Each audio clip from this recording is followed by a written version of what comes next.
Welcome to Live Daf, your online Daf Yomi Shir.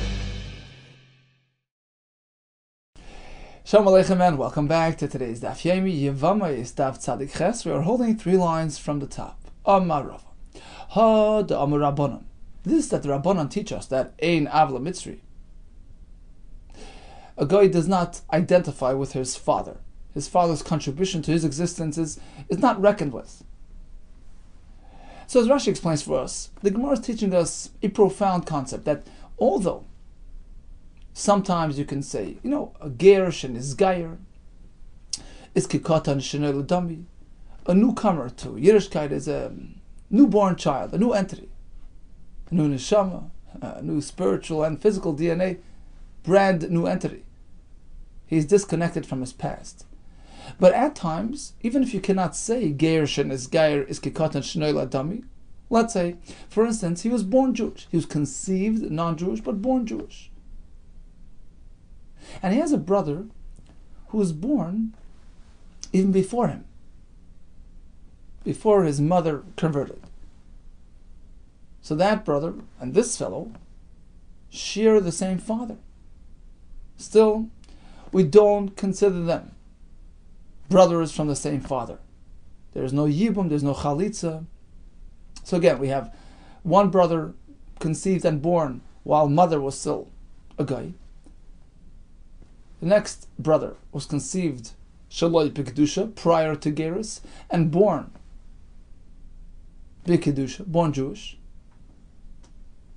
So although they both share same father, and although this second brother was born Jewish, so you cannot say ger shenis gayer is like a newborn.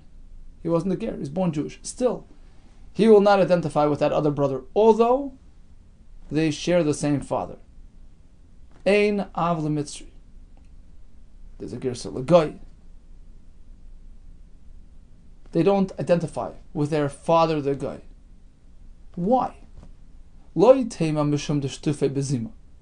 It is not attributed to the fact that the goyim are involved in znus, and the lo yadiyah, in which case father's identity is perhaps unknown. Don't even know who their father is. That is not the reason. That is not the reason. Aval yadiyah chayshinan, but let's say, if we know with certainty who the father is, and these brothers are related, meaning don't say it's because we don't know, but if we would know, how could we know? Rashi says, let's say they were confined in prison, this man and woman. We know there's nobody else involved. Even in that case, we don't reckon with the father. Even if we know for sure who the father is, we're not choishish, we ignore him. How do we know this? How do we know this is true? I'll bring you a right. We had a brisa yesterday. Twins. You have 2 brothers who are twins. The tipa achas hoisa v'nechel koleshtayim. How do twins form? The same tipa gets split into 2. They were fathered by the same father. We know this for a fact. And still, what does the brisa teach us? They are unrelated. Uktani seifa, loy cholzen, v'loy miyabim. These 2 brothers convert. Each one marries. They pass away. No children. There's no chalitza even amongst them because they're not considered brothers who share the same father because the father was a non-Jew. Shema, we know we have a right from here. But it's not based on the unknown. It's not because we don't know. It's unidentified. Lo yadiyah. That's not the reason.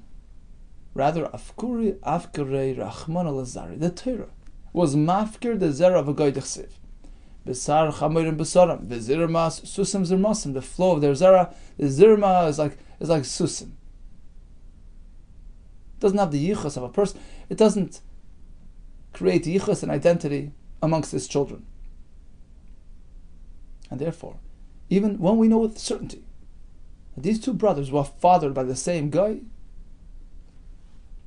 we don't reckon with it. We don't treat them as brothers. Tashma, let's bring a raya to the machlekes we had yesterday. So min ha-Torah, 2 gerim are unrelated. What about midrabanan? We discussed this yesterday. There's a gzera, there's a concern that perhaps if we don't treat them as relatives, the same thing might happen when they are really relatives amongst Klal Yisrael. People might not differentiate. Well, these can marry each other. Certainly, likewise, the Israel, they're not going to differentiate. So when the relation here is father-based, we just explained, everybody understands that you don't reckon with that. But when they are related due to their shared mother, there's a mother element here.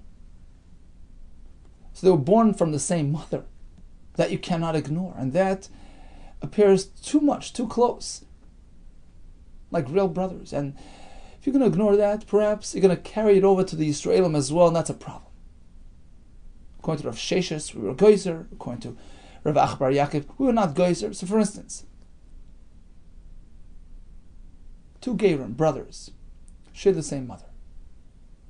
Can one brother marry his sister-in-law upon his brother's passing? Can he marry his brother's wife? That was a shaila, and that we try to prove from this price. Tashma, the Rabbi Yesi, Maasa b'niftayim hager. There was a story involving this fellow Niftayim. He was a ger. Shenasa ishes achav imoy. Oh, he went ahead and married his brother's wife, a brother with whom he shares a mother. So again, min ha'Torah it's mutar, but the question is whether it's mutar midrabanan. Ubama silfnei chachamim. They approached the chachamim. V'amran, they said, ein ishus leger. A ger doesn't have the ability to have ishus. It's not really his wife. What do you mean? Vel a ger de kaddish. If a ger does kiddushin, he's already a yid. Hachanami lo tafsla b'kiddushin. His kiddushin doesn't apply. What do you mean? El ema, rather, he meant like this: ein isur ishus ach leger. There's no concern with a ger marrying his sister-in-law. My love. Presumably, he was speaking the nasba ach kashu ger. His brother married her when he was already Jewish. Apparently, there's no gzera. It's mutter. Loi, no. The nasba kashu ovid gechavim. He married her when he was still a guy. So in this case, for sure, there's no concern, because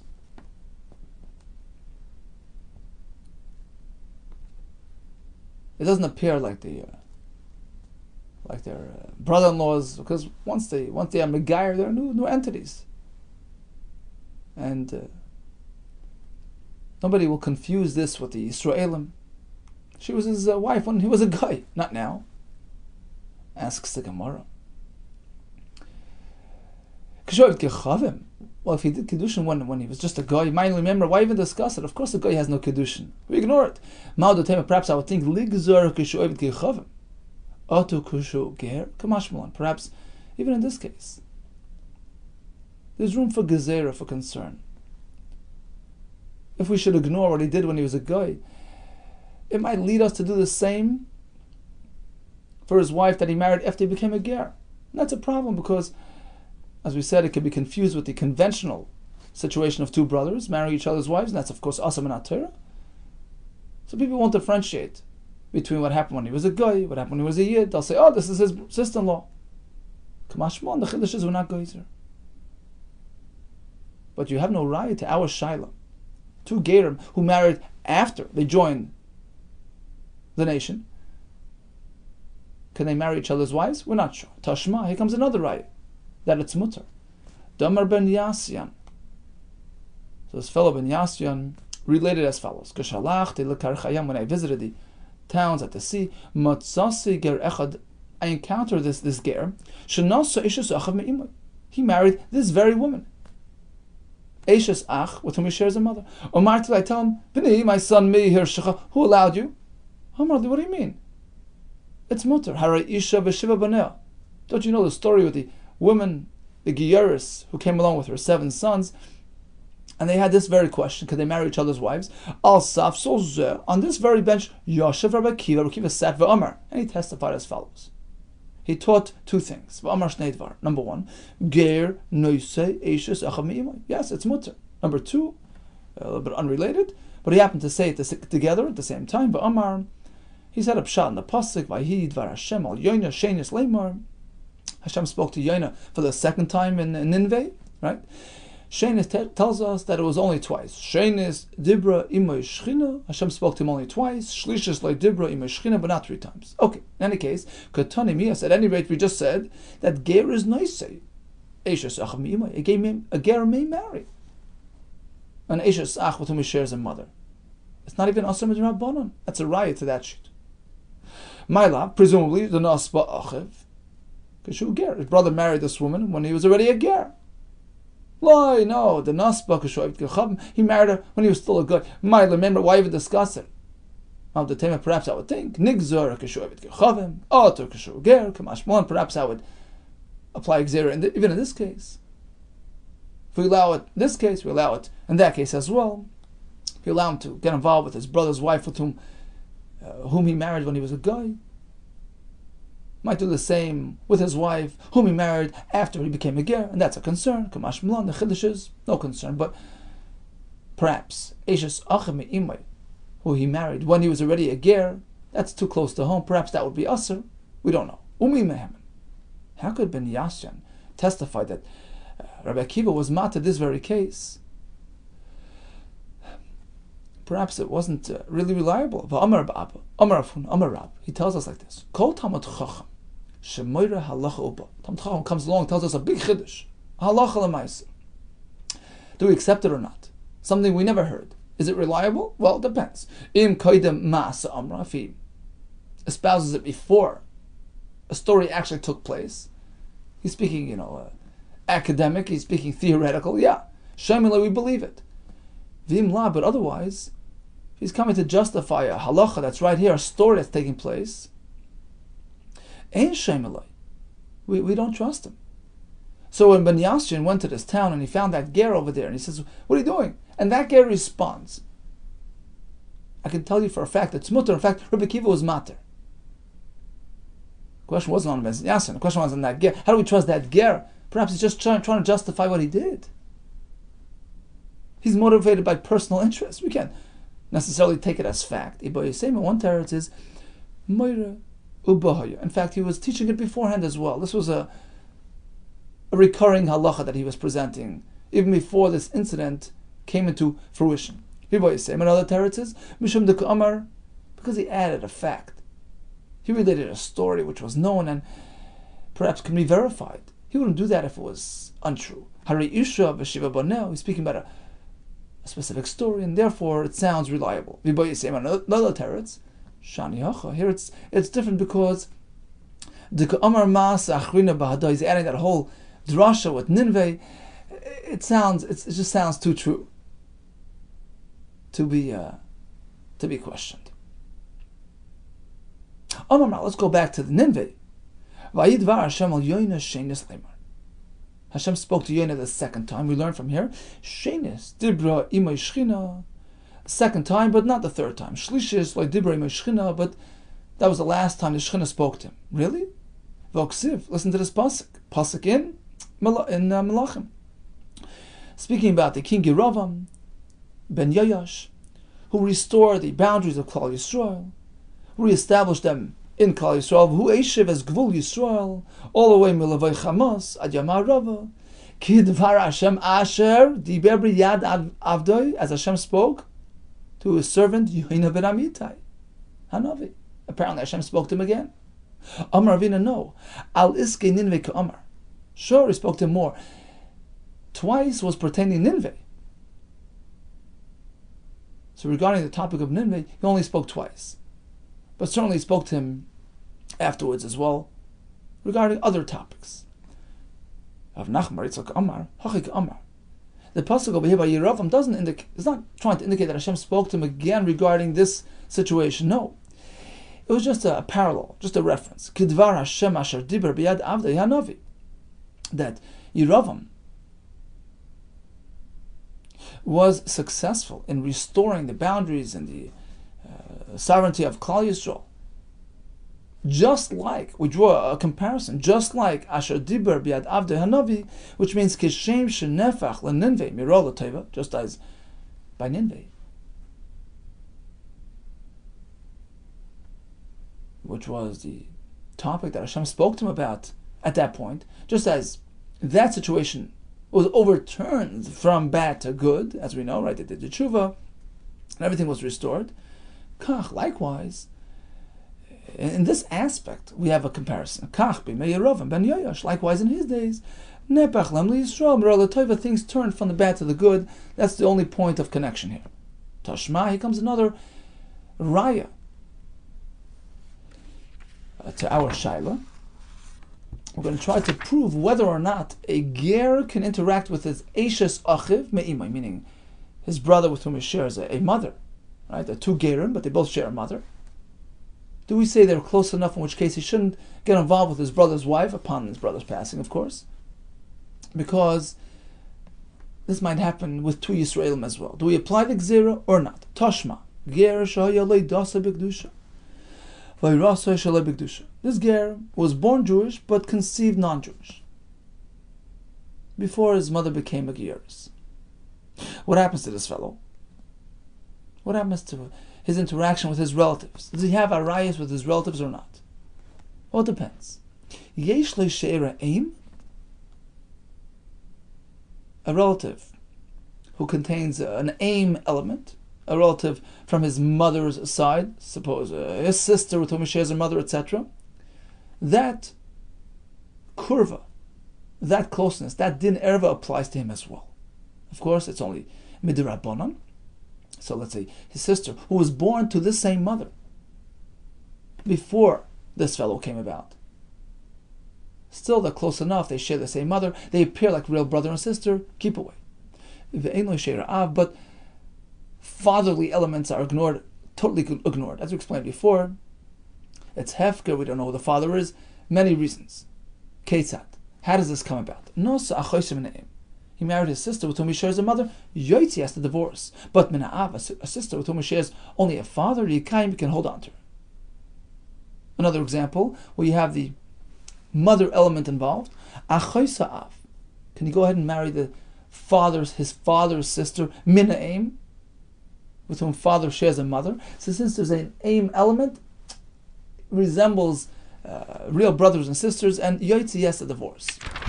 But Mina'av, Yikayim, if it's his father's sister, but father and sister only share a father, there's no tzad ain, there's no mother element here, it doesn't resemble brotherhood, and he can hold on to her. What about Achoisa aim and aim? His mother's sister with whom she shares a mother. Again, Yoitzi. He has to divorce, as Rashi says, there's a tzad aim. What about Mina'av? Mother's sister with whom she shares a father. So you have mother element, because it's mother's sister, but the connection to mother is only by way of father. So it's a little tricky. Rameh Omer Yoitzi has to divorce because there is an element of mother, which resembles true motherhood. In this case, it doesn't appear to resemble his sister from his mother's side because it's his mother's a sister with whom she shares a father. It's brother and sister. It's two sisters who only share a father. It doesn't resemble the Isser, and therefore you can hold on to her. Because Rameir used to say, Kol erva sheyimishum sheira aim, any type of relation which has a mother aspect to it, Yoitzi has to divorce. Mishum ma'av, but only has a mother element, a father element, Yikayim can hold on to her. Furthermore, says the Brisa, and this is the punchline. This is going to prove our point. Umutar be'eshes achiv me'imay. Here you go. This ger can marry his brother's wife, his brother with whom he shares a mother. There you go. So they share a mother, but it's not his sister. It's not brother and sister. It's his brother's wife. That's already a step away. It doesn't appear like true brother and sister. It doesn't appear like an erva. It won't be confused with brothers and sisters by Klal Yisrael, and therefore there's no gzeria. Likewise, he can get involved with his aunt, his father's brother's wife. Again, we're speaking about a ger who doesn't really have a connection to a father anymore. So his goy father's sister-in-law is mutter to him.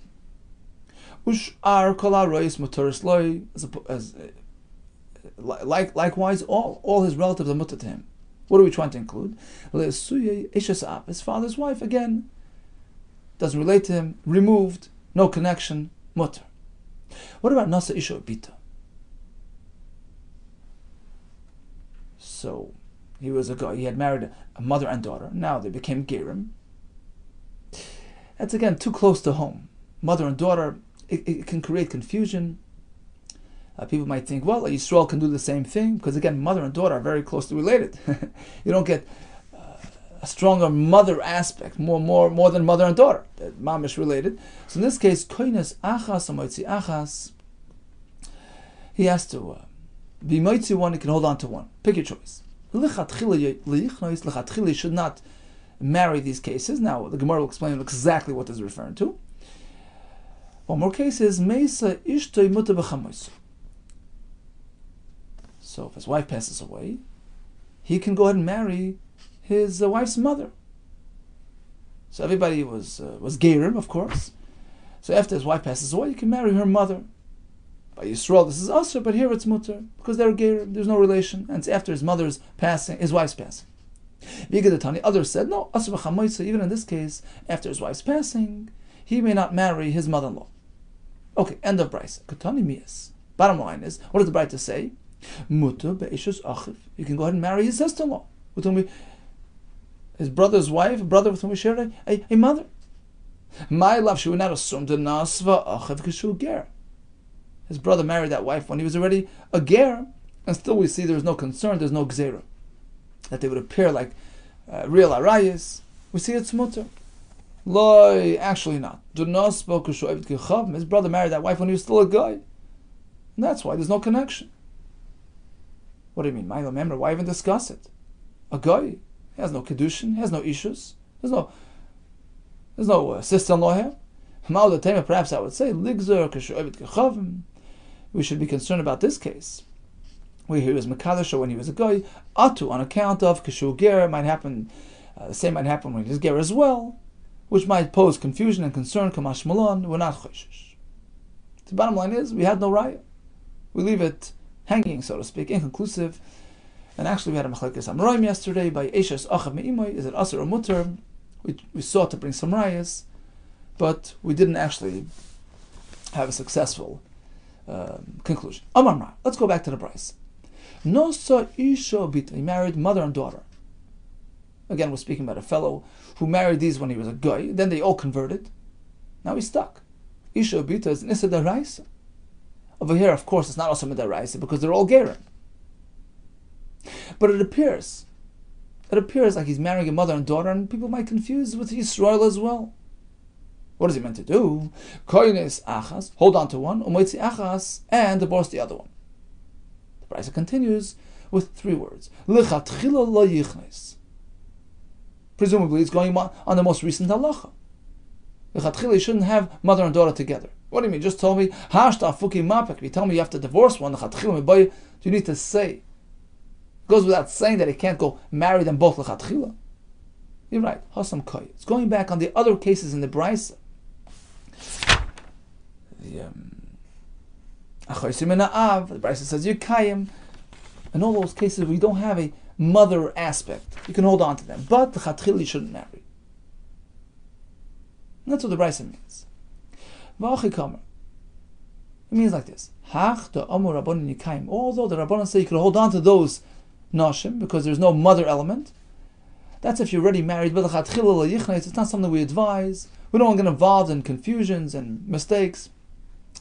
You shouldn't do it. One more last thing in the Brisa was Meisa Ishtoi Muta B'chamoisei. He was Megayer with his wife. After her passing, he can marry his wife's mother, who was also a Geyeris. V'ikadetani, others maintain, Asur B'chamoisei, no, she can't. What does this depend on? Chadok Rabbi Shmuel, one is following Shitas Rabbi Shmuel, v'chadok Rabbi Kiva, the other one Rabbi Kiva. Explains the Gemara. Manda Asur Rabbi Shmuel. The one that maintains that he should not proceed to his mother-in-law after his wife's passing, that's in accordance with Shitas Rabbi Shmuel. The Amar Chamoisei, lachamisa b'isur akaima. We had this a couple of days ago. According to Rabbi Shmuel, even after a wife's passing, mother-in-law is completely asur. We apply sreifa. And therefore, since it has the same severity as during her lifetime, by Yisrael, right? V'gabi ger goes be rabbanon. Therefore, in a ger situation, we apply gzera. Don't get involved. Uman Shari, the one that allows approaching mother-in-law after wife's passing. Kil Rabbi Akiva, in accordance with Rabbi Akiva, the Amar Chamoisai Lachamisa Kolash LeYisura. He maintains that the intensity of the Isser gets weakened Kolash LeYisura after wife's passing. There's no Shreifa anymore, and therefore, since it's not such an intense Isser, we don't extend it to the Ger, the Gabi Ger, Lo Yigaz Rabbanon, and therefore by the Ger we allow it after his wife's passing. He's free to marry his mother-in-law. Okay, so bottom line is, a ger shen is gair, kikotan shen eladami, there's no relations, there's no relatives, not by way of his mother, not by way of his father. However, with the Rabbanan, we're concerned about the observers. We're concerned about appearance. Don't get involved with somebody that's so close to you, which might lead the Yisrael to do the same in his circumstance. That only applies to relatives with a mother element. Because father, he's totally ignored. We don't even know if this is the real father. Furthermore, there's the concept of hefker. Torah was mafkir is there. In any case, ignore the father. The question was, Eishes Ach, his brother's wife. It's not really his personal relative. It's through Kiddushin, it's a little bit removed. A brother with whom he shares a mother, right? So that brother's wife, it's mutter min Torah, of course. Do we apply a gzera d'Rabbanan? Some say yes, some say no. We tried to bring a raya, we weren't successful. Continues the Mishnah. Chamesh noshim shenis arvu v'ladesein. You have 5 mothers. Rachel, Leah, Bilhah, Zilpah, Shprinza. Now each one of these women had their own personal son. A definite son. Identifiable son. Plus, they went ahead and they had another son. Each one of them. And those 5 sons got mixed up. So now we have 5 sons on one side.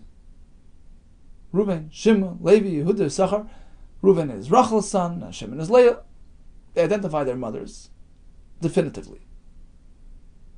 Then we have a group of 5 who are a mix. We know each mother had one of those sons, we just don't know which son is whose. Higdilat Arabis. Now this mix, they grew up. V'nasu nashim. They married women. Umesin, they all died. So amongst the 5 definite sons, identifiable sons, each one of these sons has a Yevama in this group. Problem is, they don't know which one is their Yevama. Right? Each one of the brothers, Reuben through Yisachar, certainly has a brother in that group, and the brother's wife, upon his passing, is his Yevama. He doesn't know where he is, where she is. He can't identify her. So what's the solution? Very simple. One brother will do Yibam to one Yevama. Right? We take one Yevama out, one brother does Yibam, and all the others do Chalitza to cover all the options and all the possibilities. That's how they go through the whole bunch. They all get 4 Chalitzas each and 1 Yibam. This way every Yevama is addressed by all 5 brothers. I get 4 Chalitzas and a Yibam, you get 4 Chalitzas and a Yibam, etc. Choltin la'achas. Arba'a Choltin la'achas. So these 5 definite sons, 4 of them will do Chalitza to 1 Yevama. We take 1 Yevama out of that mix. 4 brothers do Chalitza. And the next brother does Yibam. Okay, then they go down the line, repeat it over and over until they address all the Yevamis. Right? Next, this fellow who did the Yibam, let's call him Reuven. He's only going to do Yibam to 1. So now it's his turn to do Chalitza with the other 3 brothers. They take the next Yevama, and the fellow that already did the Yibam, him and his 3 brothers will do chalitza to the next Yevama, ve'echad b'yabam, and the fifth brother will do the Yibam, and so on and so forth. So basically, you take one Yevama at a time, and 4 do chalitza to her, and 1 does the Yibam. And that's the way you cover everybody. Nimtzu arba chalitzas v'Yibam, l'kolachas v'achas. Turns out that every one of these Yevamas, each one will have 4 chalitzas done to her and 1 Yibam. So everybody's happily married. But you need the 4 chalitzas because you don't know whose Yevama she really is. So all the brothers have to do chalitza and 1 of them will do the Yibam. Now, v'davka michlatz v'ad the Yevumi only works when they first do 4 chalitzas and then the 5th brother does the Yibam. And they do this process repetitively. But only chalitza and then Yibam, in this order. But you can't do it the other way. Avl Yibumi b'reisha loy. You can't take a Yevama and say, okay, Ruvain will do Yibam and the other brothers will do chalitza. You can't do that because he might be running into a Yevama l'shuk. Maybe she's not really his Yevama, bound to him, and therefore he's doing an Isra.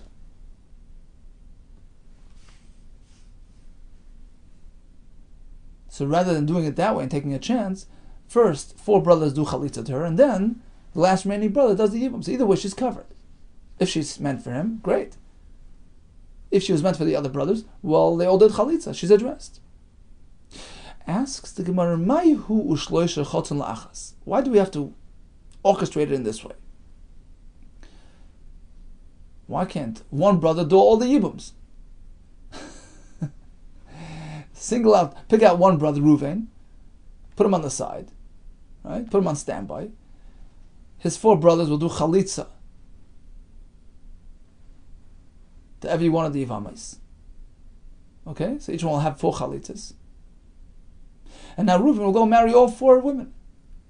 Sorry, 5, right? So again, Reuven's on standby. His 4 brothers will do chalitza to all the 5 women. Each one of these 5 will get a chalitza from all these 4 brothers. And now Reuven will do Yibam to all 5.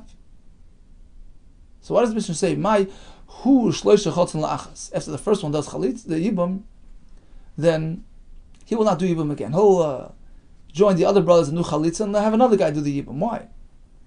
We don't want one brother to do all the Yibams. You know why? We try to have each brother do a Yibam on at least one. Because he might be lucky. He might hit the right one. It just so may happen that at least one brother, or maybe more, will end up marrying their designated Yevama. So we try to spread it out. And give each brother a chance to do Yibam just in case, maybe. Never know. He might hit the right one. So now we have a new brisa. Miktsasan achen and miktsasan she'en achen. Amongst these 5 definite brothers, sons, right? They're definite sons of these 5 women. You have some that are achen, umiktsasan she'en achen, some that aren't brothers. We'll see soon what this means. So what's the halacha? Ha'achen cholzen, v'she'en achen meyaben. My kama, what does the brisa mean? Amar Safra chakama. It means like this. Very simple. Miktsasan achen min ha'av, umiktsasan achen min ha'em. So again, you have 5 nashim. These 5 nashim, each one has their own son, who identifies definitively, bevadai, with his mother. Right? So we have 5 sons on the side: Reuven, Shimon, Levi, Yehuda, Yisachar. Then we have the other bunch. So all these nashim gave birth another time, and those children got mixed up. Right? Now, suppose, just for an example, right? Suppose Reuven, who's one of the Vadai sons, the identified son, amongst the group, he has one brother, Mina'av, one brother with whom he shares a father. Right? So his mother gave birth to him. His mother gave birth to that child who's now in that mix, with whom he shares also a father, who upon that brother's passing, wherever he is, he doesn't know where he is, but wherever he is,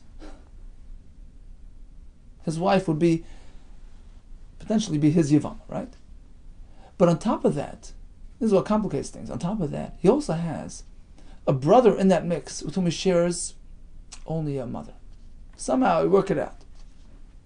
Marriages, remarriages, somehow let's work it out. That in that mix he has another brother with whom he shares only a mother. In which case, when he passes away, his wife is usher, she's an erva. It's just achiv me'imo is usher. So that gets complicated. Reuven should not get involved. Should not apply his yibum at all to anybody in that mix because he might encounter that erva.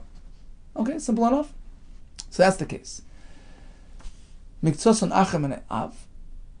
Some amongst these brothers, Reuven to Yisachar, have brothers in that mix who are their brothers from their father's side, in which case their wives are potential Yevamos, right? Straightforward. But amongst that group we have also brothers from their mother's side only. So Yibum is not an option, because he might encounter his erva. So what do we do? Achem and Aim Cholzen, the fellows that have this issue with Achem and Aim, they can only do Chalitza. V'Achem and Av Miyabim, but the other outstanding brothers, right, the other fellows who don't have this issue, who only have brothers in there with whom they share a father as well, they can do Yibum Miyabim. Another example is Miktzos and Kehanim, Miktzos and She'ein and Kehanim.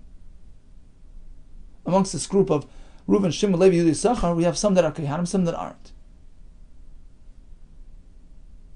Now, as we explained in the Mishnah, we try to apply many chalitzos and end with a yibum. So we take any given yivami here.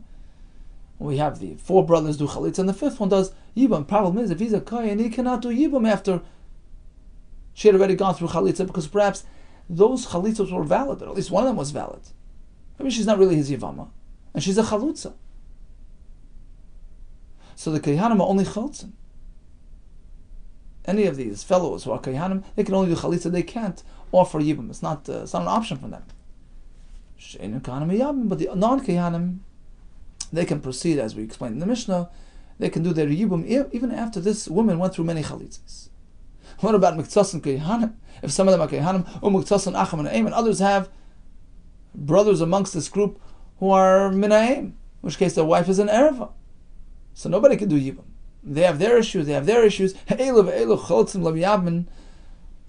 so all around, all we do is chalitza and we ignore the yibum. It's not an option in this case. Okay, so the bottom line is, we learned that a ger is a new entity. We never reckon with his father, regardless of whether he can be identified or not.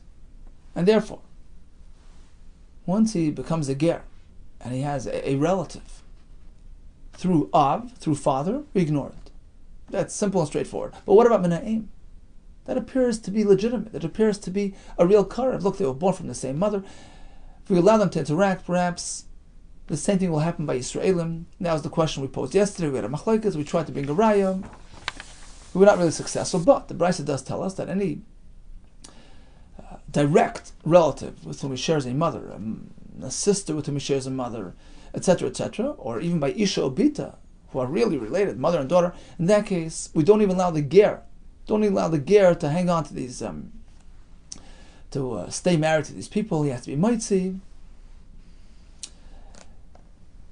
Regarding chamoise lachar misa, we had a machlokes, and we discussed the mix-up between the 5 nashim, which we try to address comprehensively by applying all the chalitzas possible, and then conclude with a yibum in the hopes that we will be mekayem mitzvahs yibum.